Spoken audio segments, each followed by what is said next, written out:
1990 সালে বাবার পকেট থেকে যখন টাকা চুরি হতো। আরে আমার এই জামার পকেটেই তো একটা 5 টাকার নোট ছিল, কোথায় গেল?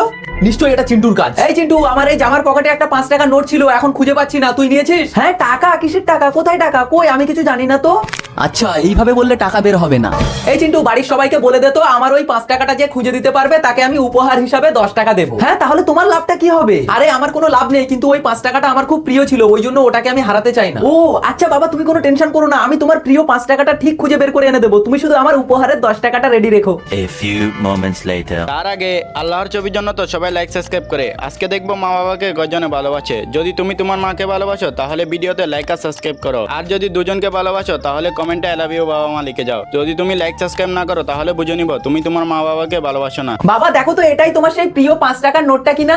আরে হ্যাঁ এটাই তো আমার সেই 5 টাকাটা। বাবা তাহলে এবারে আমার উপহারের 10 টাকাটা দাও। ও তোর উপহারের 10 টাকা না, আয় আয় এদিকে আয়, আমার সোনার টুকরো শুয়োরের বাচ্চা, এদিকে